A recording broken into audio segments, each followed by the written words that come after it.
அனைவருக்கும் வணக்கம். மேசராசிக்காரர்களுக்கு 2 மற்றும் 7ஆம் இடத்தின் அதிபதியாக இருக்கக்கூடிய சுக்கிரன் மிகவும் வலுவாக விரயஸ்தானமாகிய 12ஆம் இடத்திலிருந்து ஏப்ரல் 26ஆம் தேதி முதல் ஜென்ம ராசிக்குள் நுழைகிறாருங்க. சுக்கிரன் ஜென்ம ராசிக்கு வருவது நிச்சயமாக மேசராசிக்காரர்களை பொறுத்த வரைக்கும் வரவேற்கத்தக்க ஒரு அமைப்பாக பார்க்கப்படுகிறது. ஏனென்றால் ராசியின் ராஜயோகாதிபதியான சூரியன் உச்சம் பெற்றிருக்கக்கூடிய வேளையில் அவருடன் இணைந்து சஞ்சரிக்க போகிறார். குருவுடன் இணைந்திருப்பதால் குரு சுக்கிர யோகமானது நிறைந்து கிடைக்க போகிறது. அது மட்டுமல்லாது சுக்கிரனினுடைய சப்தம பார்வை சப்தமஸ்தானத்தில் பதிவதால் எதிர்பார்ப்புகள் அனைத்தும் பூர்த்தியாக யோகம் மிகவும் வலுவாக இந்த தருணத்தில் மேசராசிக்காரர்களுக்கு கிடைக்கிறது.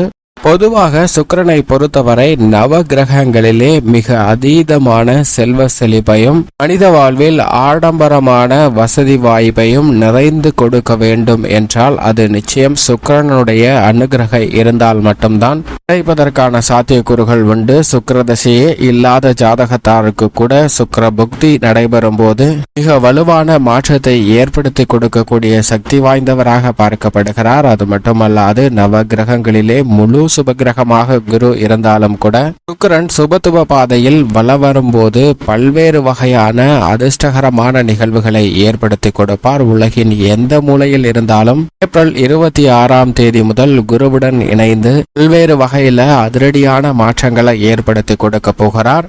என்றால் மனித வாழ்வுல நல்ல மனைவி நல்ல கணவர் அமைய வேண்டும் என்றால் சுக்கிரனுடைய அனுகிரகை மிக முக்கியம். கலஸ்தரக்காரனாகவும் சுக்கிரன் பொதுவாக பார்க்கப்படுகிறாருங்க. திருமண பாக்கியம் நிறைந்து கிடைக்க வேண்டும், காதல் வாழ்க்கை இனிமையாக அமைய வேண்டும் என்றால் நிச்சயமாக சுக்கிரனுடைய அருள் மிக முக்கியமான ஒன்றாக பார்க்கப்படுகிறது. அது மட்டுமல்லாது வீடு வாகனம் மகிழ்ச்சியான வாழ்க்கை செல்வ செழிப்பு உங்களுடைய வாழ்வில் அனைத்துமே நற்பலனாக பெறக்கூடிய ஒரு ஆற்றல் சுக்கிரன் ஒருவனால் மட்டுமே கொடுக்க முடியும். அதனால்தான் நவ கிரகங்களிலே சுகாதிபதி என்று அழைக்கப்படுகிறாருங்க சுக்கிரன். அப்படிப்பட்டவர் ஒருவருடைய ஜாதகத்தில் மிகவும் வலுவாக அமைந்திருந்தார் என்றால் நிச்சயமாக அவரை பொருளாதார ரீதியாக எந்தவிதமான வீழ்ச்சியையும் ஏற்படுத்தி கொடுக்க முடியாத அளவிற்கு வலுவான ஆற்றலையும் முன்னேற்றத்தையும் அள்ளி கொடுப்பார். அது மட்டுமல்லாது சுக்கிரன் சஞ்சரிக்கக்கூடிய இடத்தின் காரணமாகவும் பல்வேறு விதமான மாற்றங்களை ஏற்படுத்தி கொடுப்பாருங்க.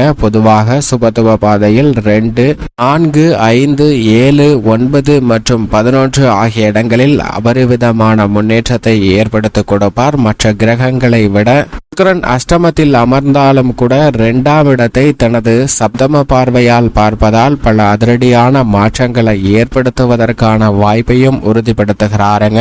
அதே போன்றுதான் ஜென்மத்தில் அமரும் போதும் பல்வேறு வகையான அதிரடியான மாற்றங்களை ஏற்படுத்தி கொடுக்கக்கூடிய சக்தி வாய்ந்தவராக பார்க்கப்படுகிறார் சுக்கிரன்.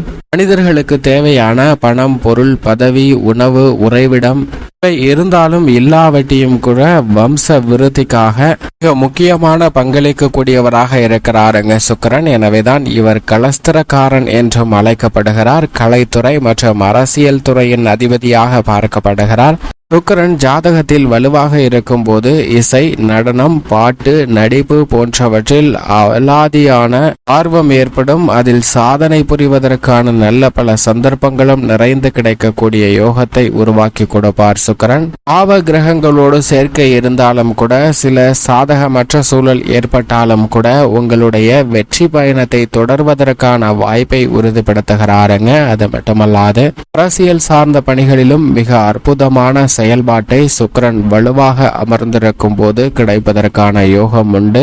உங்களுடைய வாழ்வில் இந்த தருணத்தில் சுக்கிர திசையோ சுக்கிர மகாதிசையோ நடைபெறும் போது மிக அற்புதமான யோகங்கள் நிறைந்து கிடைக்கும். அப்படி திசை இல்லை என்றாலும் புக்தி நடைபெற்றாலும் கூட சுக்கிரனுடைய நட்பு கிரகங்களின் திசை நடைபெறும் போது சுக்கிர புக்தியால் பல அதிரடியான நன்மைகளை பெறுவதற்கான வாய்ப்புகள் நிறைந்து கிடைக்கிறது. சினிமா மீடியா அரசியல் என அனைத்திலும் தங்களுடைய வலுவான ஆற்றலை வெளிப்படுத்துவதற்கான யோகம் இந்த தருணத்தில் நிச்சயமாக கிடைக்கிறது என்பதை தெளிவாகவும் துல்லியமாகவும் உறுதிப்படுத்துகிறாருங்க சுக்கிரன். இது மட்டுமல்லாது சுக்கிரன் தனித்து இருக்கும் போது ஒரு மாதிரியான பலனை மற்றொரு கிரகத்துடன் இணையும் போது பல்வேறு விதமான மாறுபட்ட பலனையும் ஏற்படுத்தி கொடுப்பாருங்க. அதிலும் குறிப்பாக அவரது நட்பு கிரகமான சனியுடன் இணையும் போது உத்தியோக ரீதியாக பல பதவி உயர்வு, ஊதிய உயர்வு உள்ளிட்ட பல அதிரடியான மாற்றங்களையும், எதிர்பாராத தொழில் மற்றும் வியாபாரம் சார்ந்த வளர்ச்சி பணிகளையும் மிக சிறப்பாக கையாளுவதற்கான யோகம் உண்டு. குருவுடன் இணைவதால் சொந்த வீடு, வீட்டு மனை, வாகனம் வாங்குவதற்கான யோகம் இந்த தருணத்தில் நிச்சயமாக கிடைக்க போகிறது. ஏனென்றால் குரு மற்றும் சூரியனுடன் இணைந்து சஞ்சரிக்க போகிறாருங்க சுக்கிரன்.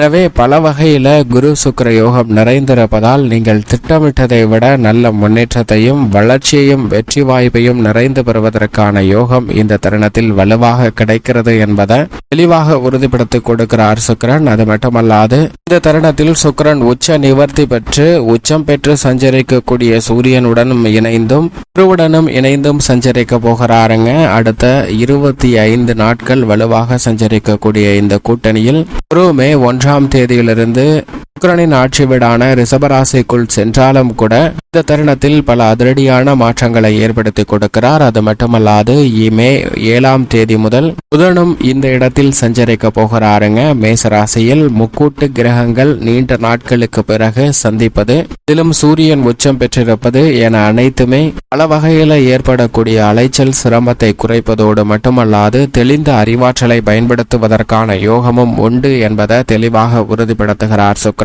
எனவேதான் உலகின் எந்த மூலையில் இருந்தாலும் உச்ச நிவர்த்தி பெறக்கூடிய சுக்கிரனின் அமைப்பு காரணமாக இவை நடந்தே தீரும் என்று பல விஷயங்கள் அமைந்துள்ளன. அப்படிப்பட்ட மாறுதல்கள் ஏற்படுகின்றன என்று பார்க்கும்போது மேசராசிக்காரர்களை பொறுத்த வரைக்கும் சுக்கிரன் மிக வலுவாக ஜென்ம ராசிக்குள் வருவக்கூடிய இந்த வேளையில் பல்வேறு வகையில நல்ல முன்னேற்றம் நிறைந்து கிடைப்பதற்கான யோகம் நிச்சயமாக உருவாகியுள்ளது. ஜென்ம ராசிக்குள் விரயஸ்தானத்தில் இருந்து நுழைந்திருக்கக்கூடிய சுக்கிரனின் அமைப்பு காரணமாக குடும்பத்தில் பல்வேறு விதமான நன்மை நிறைந்த நிகழ்வுகள் நடைபெறுவதற்கான யோகம் உண்டு. புதிதாக வீட்டு மனை வாங்குவதற்கான யோகமும் இந்த தருணத்தில் நிறைந்து கிடைக்க போகிறது. பல்வேறு வகையில சந்தித்து வரக்கூடிய தடைகள், தாமதங்கள் விலகி மகிழ்ச்சி நிறைந்து பெறுவதற்கான யோகம் இந்த தருணத்தில் நிச்சயமாக கிடைக்க போகிறது என்பதை தெளிவாகவும் துல்லியமாகவும் உறுதிப்படுத்துகிறாருங்க. எனவே இல்லத்தில் நடைபெறக்கூடிய பல குழப்பங்களுக்கு தெளிவு கிடைப்பதோடு மட்டுமல்லாது வீண் விரய செலவுகள் கட்டுக்குள் வருவதற்கான யோகம் நிச்சயமாக கிடைக்கிறது. மகிழ்ச்சியை அதிகரிக்கக்கூடிய வகையில் சுப காரியங்கள் மிக சிறப்பாக கைகூடும். உத்தியோக ரீதியாக சனி லாபஸ்தானத்தில் ஆட்சி பலம் பெற்றிருக்கக்கூடிய வேளையில் இந்த தருணத்தில் ஜென்மராசிக்குள் சுக்கிரன் நுழைந்திருப்பதால் உத்தியோக ரீதியான சூழ்நிலையில நீங்கள் எதிர்பார்க்கக்கூடிய மாறுதல் சற்று கிடைப்பதில் சின்ன சின்ன தடைகள் ஏற்படலாம். இருப்பினும் உங்களுடைய புதிய முயற்சிக்கு மிகப்பெரிய அளவில் காரிய வெற்றி நிறைந்து கிடைப்பதற்கான யோகம் நிச்சயமாக உருவாகக்கூடிய ஒரு தருணமாக பார்க்கப்படுகிறது. தொழில்துறை, வியாபாரத்துறையை பொறுத்த வரைக்கும் லாபஸ்தானத்தில் சனி வலுவாக இருக்கிறார். ஜென்மராசியில் குரு, சூரியன், சுக்கிரன் என 3 கிரக நிலைகள் இணைந்து சஞ்சரிக்க போகின்றன. மிக விரைவில் குரு தனஸ்தானத்தில் நுழைவதால் கடன் தொல்லைகள் விலகும், கொடுக்கல் வாங்கலில் ஏற்பட்ட சிக்கல்கள் விலகும். நீங்கள் எதிர்பார்க்கக்கூடிய புதிய ஒப்பந்தங்கள் மனநிறைவை ஏற்படுத்தி கொடுக்கக்கூடிய வகையில் உலகத்தின் எந்த மூலையில் இருந்தாலும் மேசராசிக்காரர்களுக்கு நிச்சயமாக உண்டு. கலைத்துறை சார்ந்த பணிகள்ல ஆதரவு அதிகரிக்கும். உங்களுடைய திறமைக்கு ஏற்றவாறு நல்ல வாய்ப்புகள் இந்த தருணத்தில் நிச்சயமாக ஜென்மத்தில் வீற்றிருக்கக்கூடிய சுக்கிரன் ஏற்படுத்தி கொடுக்க போகிறாருங்க. லாபம் நிறைந்த ஒரு தருணமாக பார்க்கப்படுகிறது. அரசியல் சார்ந்த பணிகளில் கட்சியிலும் மக்கள் மத்தியிலும் செல்வாக்கு அதிகரிக்கும். மாணவ மாணவியருக்கு இந்த தருணத்தில் திட்டமிட்டதை விட கல்வியில் நல்ல வளர்ச்சி உண்டு. விவசாயம் சார்ந்த பணிகளில் விவசாயத்துறையின் அதிபதியான செவ்வாய் விரயத்தில் இருந்தாலும் சுக்கிரன் ஜென்மத்தில் நுழைந்திருப்பதால் விவசாயம் சார்ந்த பணிகளில் இருக்கக்கூடிய அலைச்சல்கள் வெகு வரவில் குறைகிறது. எதிர்பார்க்கக்கூடிய விளைச்சல் உயரக்கூடிய ஒரு தருணமாகவும் நல்ல ஒரு முன்னேற்றம் நிறைந்து கிடைப்பதற்கான வாய்ப்பும் உண்டு. பெண்மணிகளின் நலனுக்கு பொறுப்பேற்ற சுக்கிரன் ஜென்மத்தில் நுழைந்திருக்கக்கூடிய இந்த வேளையில் குரு தனஸ்தானத்திற்குள் நுழைய இருக்கிறார். எனவே இனி வரக்கூடிய தருணம் நிச்சயம் மேசராசிக்கார பெண்மணிகளுக்கு யோகம் நிறைந்த ஒரு தருணமாக தான் அமைய போகிறது. மேலும் இந்த தருணத்தை சாதகமாக மாற்றிக்கொள்ள நிச்சயமாக மேசராசிக்காரர்கள் வாரத்தில் வெள்ளிக்கிழமை விரதமிருந்து அருகாமையில் உள்ள அம்மன் ஆலயம் சென்று தீபம் ஏற்றி வழிபாடு செய்யுங்கள். தங்களுடைய வாழ்வில் ஏற்படக்கூடிய தடைகள், சிரமங்கள் நிச்சயமாக விலகி நல்ல முன்னேற்றம் உலகின் எந்த மூலையில் இருந்தாலும் கிடைப்பதற்கான யோகமும் உண்டு.